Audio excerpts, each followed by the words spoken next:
Cette chronique vous est présentée par Nokian Tires et Desharnais Pneus et Mécaniques. Nokian Tires, c'est un parcours exceptionnel.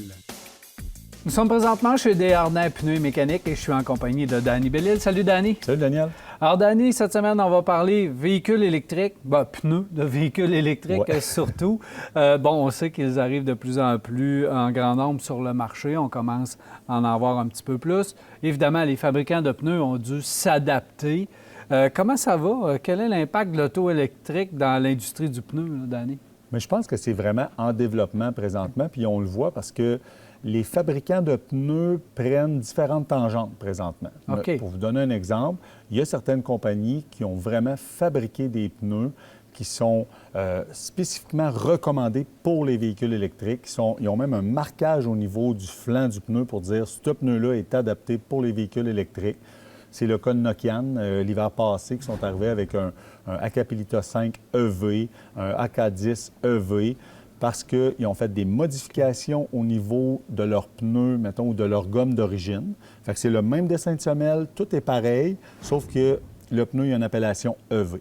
C'est pas juste du marketing, là. Non, c'est pas juste du marketing. Le pneu est différent en sa construction. Exactement. Puis ce qu'il faut comprendre quand on veut chausser un véhicule électrique, premièrement, on a une contrainte au niveau du poids. C'est des véhicules qui sont quand même plus lourds que la normale.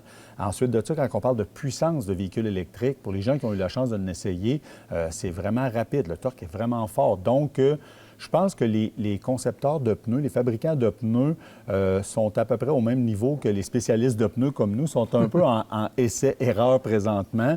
Il y a 4 points cruciaux qu'il faut regarder quand on fabrique un pneu pour mettre sur un véhicule électrique. Premièrement, la durabilité. La durabilité, certains fabricants vont vous dire que les véhicules électriques usent le pneu environ 20 à 25 plus rapidement que le même véhicule, la même grandeur de pneu sur un véhicule standard. C'est faux.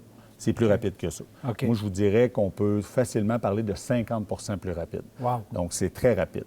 Fait que la durabilité, c'est le point numéro 1. Ensuite de ça, on va parler aussi de résistance au roulement. Encore une fois, la résistance au roulement, oui, le pneu en fait attrait. On avait parlé dans la chronique précédente au niveau de l'alignement, ça peut avoir un lien.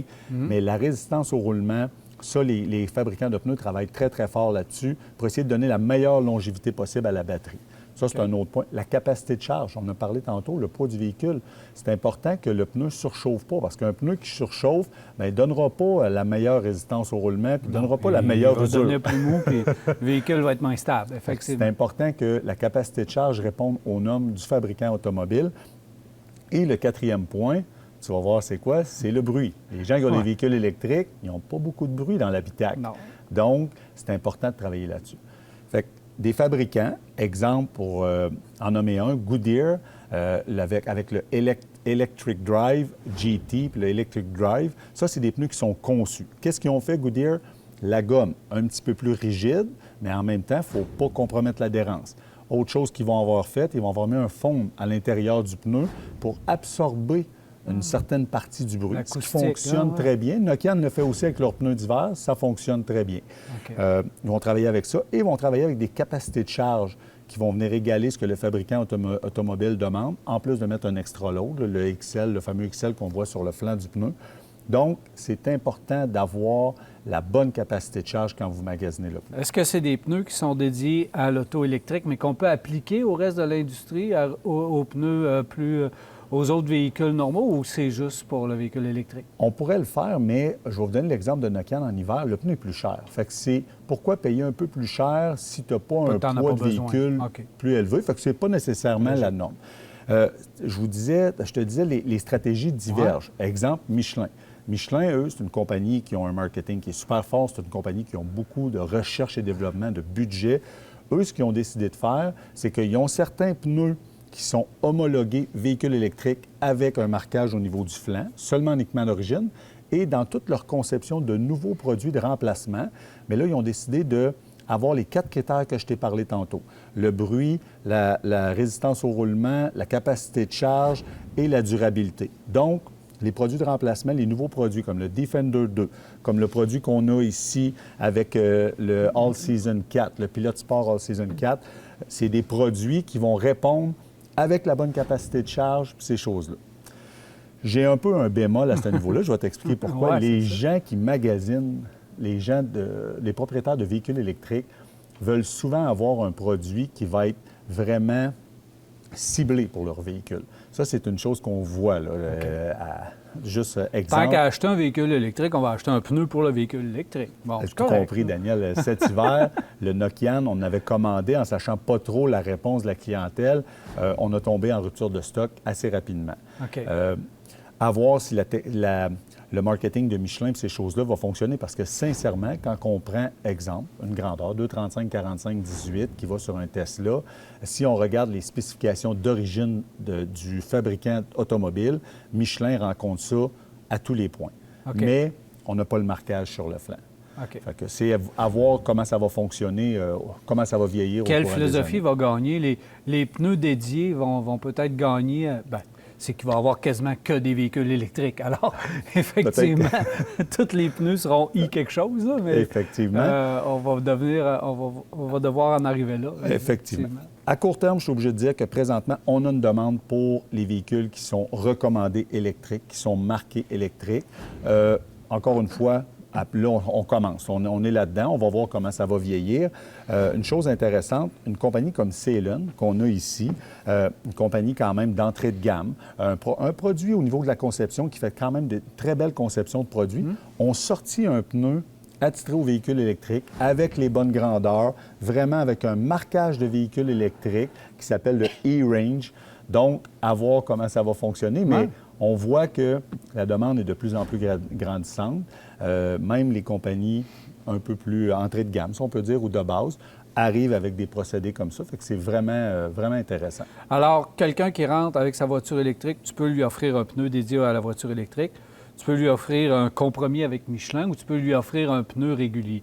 Le pneu régulier, lui, pour la voiture électrique, tu vas conseiller un bon pneu de voiture électrique, mais tu vas en conseiller de moins en moins ou ça peut faire encore le travail dépendamment du véhicule? Bien, pour prendre exemple, on va prendre Nokian encore comme exemple. Au niveau de l'hiver, ils ont vraiment une appellation spéciale pour les véhicules électriques. Ouais.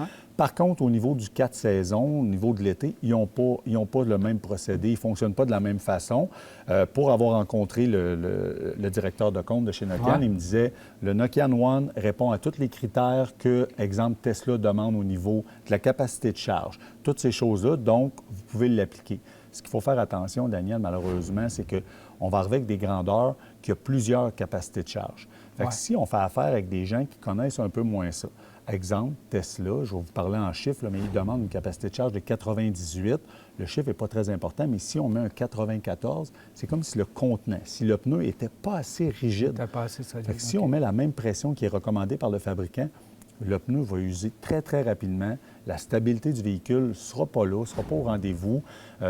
C'est pas une bonne idée. Fait que c'est important de faire attention à notre choix de pneus puis de faire affaire avec des spécialistes comme chez Dean. Tu parlais d'usure rapide tout à l'heure sur un pneu de véhicule électrique ou que le véhicule électrique pouvait amener par son poids de l'usure plus rapide. Oui. Donc, si je prends un pneu 100% dédié au véhicule électrique, est-ce qu'on va avoir un pneu qui va s'user de façon plus normale ou on va avoir une vitesse un petit peu plus accélérée également? C'est sûr qu'il va user un peu plus rapidement. Puis souvent, dans les chroniques ultérieures qu'on a fait ensemble, je parle souvent des rotations. Comment c'est important de faire des rotations. Comprenez-vous qu'avec des véhicules électriques qui sont beaucoup plus lourds, qui ont une puissance encore plus forte que plusieurs véhicules, la rotation est primordiale. Ouais. C'est la chose la plus importante. La seule affaire que ça va faire d'avoir un pneu qui est attitré ou qui est recommandé véhicule électrique, c'est que si on arrive avec une usure rapide, bien, les fabricants vont nous aider au niveau de la garantie kilométrique. Exactement. Puis, pour revenir à Michelin, pour ça, ils prennent tout le temps leur responsabilité. Ça fait que ça ne m'inquiète pas. Alors, on a fait le tour à peu près des pneus. Ça va s'adapter. Il va s'en ajouter d'année en année, d'après ce que je peux voir. Oui. On l'a vu avec les pneus pour les véhicules sport utilitaires. Ça a explosé. Donc, je m'attends dans les prochaines années que ça explose dans toutes les marques des pneus dédiés aux véhicules électriques à 100 %. Le même principe. Arrivez pas seulement avec votre grandeur pour magasiner, arrivez avec votre capacité de charge, le véhicule, pour qu'on soit capable de vous recommander le produit le mieux adapté pour votre véhicule. Merci beaucoup, Danny. Ça fait plaisir, Daniel. Merci.